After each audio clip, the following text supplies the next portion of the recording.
Estudar as línguas, estudar os idiomas falados, né, e comunicados em toda a Terra através das diferentes comunicações que existem, português, o inglês, o soviético, o chinês, o japonês e por aí seguem-se as listas, é algo importante, preponderante, claro, para a nossa comunicação e que ao mesmo tempo nós podemos ter acesso a um mundo de ideias, a um mundo de comunicação, palavras, pensamentos, onde as mesmas são disseminadas no seio da comunidade.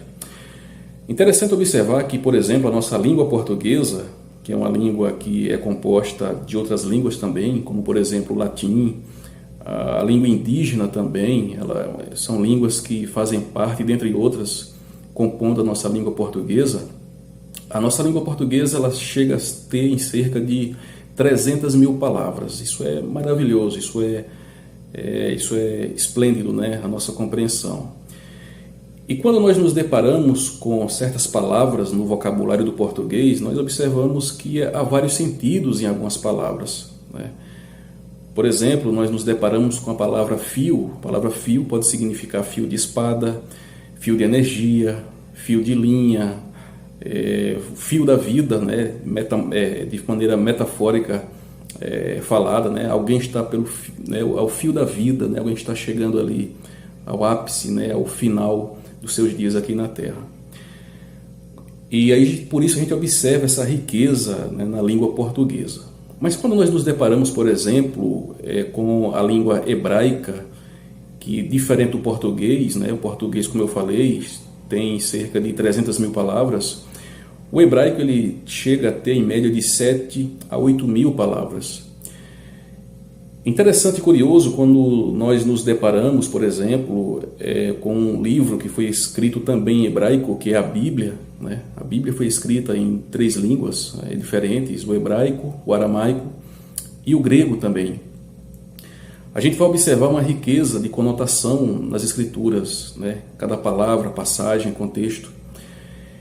E Gênesis, versículo 1, do capítulo 1, por exemplo, nós podemos observar que ali naquela passagem ela traz um bojo de conhecimento e de significados bastante abrangente e no que diz respeito à pessoa de Jesus Cristo. Jesus, como eu falei aqui em outros vídeos, ele está presente em toda a Bíblia, em toda a Escritura, porque ele é o centro do Evangelho. E o curioso também é que em Gênesis 1 inicia-se provavelmente falando da pessoa de Cristo, da pessoa de Jesus. Já que estamos falando de idiomas, né, dialetos, línguas, diversas línguas, eu queria trazer aqui o Gênesis, né, no versículo 1, quando diz: no princípio criou Deus os céus e a terra. Eu queria trazer aqui pelo menos 2 referências de línguas diferentes que tratam dessa passagem, né? Uma delas é o hebraico, que eu já falei, e na língua inglesa. No hebraico, essa passagem se diz: Bereshit bara Elohim et hashamayim vit haaretz. O inglês, que é a segunda opção que eu trago aqui, é In the beginning God created the heavens and the earth. No princípio criou Deus os céus e a terra. Mas vamos nos ater aqui à língua hebraica, porque é interessante e curioso quando a gente extrai verdades dessa passagem em relação à pessoa de Jesus Cristo, que ela é bastante preponderante para o nosso entendimento. Porque observe comigo, o B, que é o Bereshit, né? B é uma preposição, né? Essa preposição ela pode ser entendida como no, pelo, através de. Então observe, quando Paulo diz lá em Romanos, né, Romanos capítulo 11, versículo 36, quando ele diz lá: porque dele, por meio dele, para ele foram todas as coisas criadas, por meio de Cristo Jesus, tudo veio existir, e nada veio sem que fosse através dele. O mais curioso é que o Reshit, né, de Gênesis, versículo 1, quando diz Bereshit, no princípio, o Reshit ali, no hebraico, pode significar, a depender do contexto, pode significar cabeça, pode significar princípio, pode significar primeiro, mas também pode significar primazia. Então observe, Bereshit se refere sim a uma pessoa e não especificamente a um tempo, né? Ainda que se refira aqui, no princípio foram criadas todas as coisas. Então, no princípio, desde a criação, tudo que foi criado através de uma pessoa. E para essa pessoa é que foi criada todas as coisas. Por isso que se diz, Bereshit bara Elohim, no princípio criou Deus.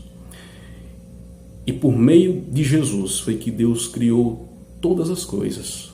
Por meio do Filho de Deus é que todas as coisas veio a existir. E todas as coisas estão sustentadas na pessoa de Jesus. Não existe mais nada que possa sustentar todas as coisas, a não ser na pessoa do Filho amado, que é Cristo Jesus. Eu quero deixar aqui essa reflexão dessa passagem como uma exposição também no seu sentido gramatical, ainda que pouco, né? E no seu sentido também semântico. Que Deus possa implicar essas verdades em nossos corações e que possamos viver a verdadeira importância que há na vida, aqui na Terra, na vida do homem, que é Cristo Jesus. Um abraço e até o próximo vídeo.